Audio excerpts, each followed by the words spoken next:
I had a horrible headache, so I asked her to watch my daughter, allowing me to lie down for an hour, and she agreed. However, 20 minutes later, I was abruptly awakened by her shrieking, and she was screaming that something was wrong with my baby. I rushed to my daughter's room to find her gasping for breath, her lips turning blue. I screamed at mother-in-law to call 911 and used an EpiPen on my daughter. After administering the EpiPen, my daughter managed to take a deep breath, but I noticed that she smelled like banana. The paramedics arrived promptly, initiated an IV, and administered medication to help my daughter breathe.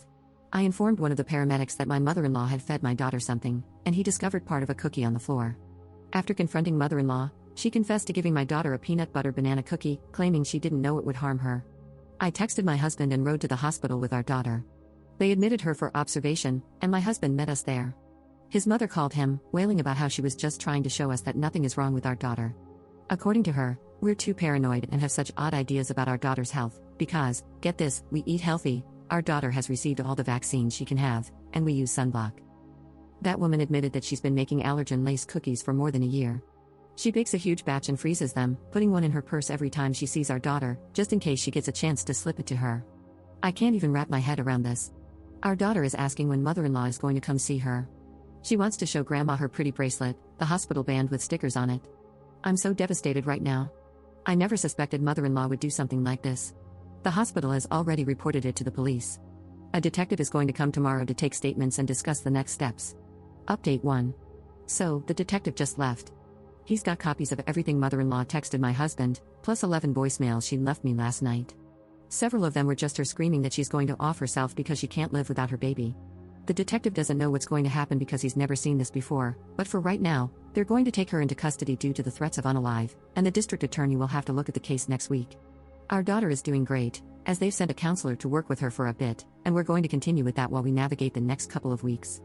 She keeps asking when she'll get to see mother-in-law, and the counselor suggested telling our daughter, "Grandma made you very sick on purpose, so she's in timeout and can't see you," so we've just been repeating that. My husband's family is pretty split on the matter. Everyone is kind of in shock, but he's too angry to care about anyone who doubts our reaction. There are a few people who are saying she needs help, and that it's our duty to support her through this. Lol, nope, our duty is to our daughter full stop. That woman will never see us again. Our daughter and I are going to stay with my parents in Ireland for a while. We're leaving at the end of the month and my husband is in complete agreement. He's also talking about us moving a few states away just to make sure his mother can't get to our daughter. This could have been so much worse.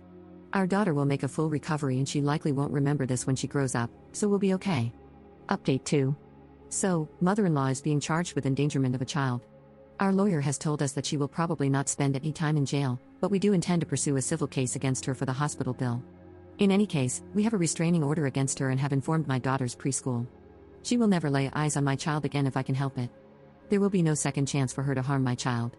My daughter has physically recovered 100%, and we are working closely with her therapist to make sure everything goes as smoothly as possible. She doesn't seem to be suffering any emotional trauma, but my husband is having a really tough time, all things considered. He is also in therapy to help him with the trauma of suddenly losing his mother, but he is rock steady on the resolve to cut her out entirely. Update 3. So, apparently going this long without seeing my daughter has made my mother-in-law lose it. Yesterday, I got a call from my daughter's preschool, and mother-in-law tried to pick her up. She told the staff there was a family emergency. Luckily, the preschool knew about our circumstances, and they did a soft lockdown and stalled until the police got there. Mother-in-law violated her restraining order, so there may be some legal action, but I haven't been told anything yet. Our daughter is fine. She has no idea anything happened. They locked down her classroom and played a series of very noisy games until it was over. We're moving several states away in June and not telling mother-in-law. Hopefully she'll figure out we're gone after it's too late to bother us anymore. Update 4. So my crazy, allergen-giving monster of a mother-in-law somehow found out the day we were moving and showed up at our house. She parked behind the moving truck and said she wouldn't budge until we agreed to talk things out. The police were called and she was arrested for violating a restraining order, which I'm told could result in as much as 1 year in jail. But I believe she has to go to court first. Her car was towed, the movers finished up, and now we're all safely in a new state. All 4 of us, because we recently found out we'll be adding a new little one to our family in January, and mother-in-law has no idea. As for school, we're really fortunate that we can manage a nice private school with excellent security in the new state. I've had to go back to work part-time to cover the cost, but the peace of mind is worth it. My daughter and husband are going to continue therapy. Hubby is going to go to grief counseling because he feels as though his mother suddenly passed away. He is very adamant that she never sees our children, but losing his mother has been very difficult for him. If, heaven forbid, he were to waver on that, my children and I would be on the next flight to Ireland. Oh, and my daughter has started this program at a hospital nearby where she is exposed to her allergens in tiny but incremental doses. So far, it's going well. Thank you all for your support and advice during this ordeal. Update 5. So, hubby works for a large company with offices in multiple states. We told the new location not to release any info about my husband, as in don't confirm that he works there, nothing, but monster-in-law called the old location and played the forgetful old lady card, managing to get the number of the new location hubby transferred to. She then proceeded to call the new location.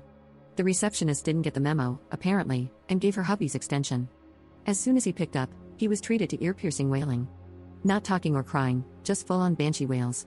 He hung up immediately, but she called again, and again, and again. She left 12 full voicemails of this before his mailbox was full, then she switched back to calling the receptionist and wailing at her.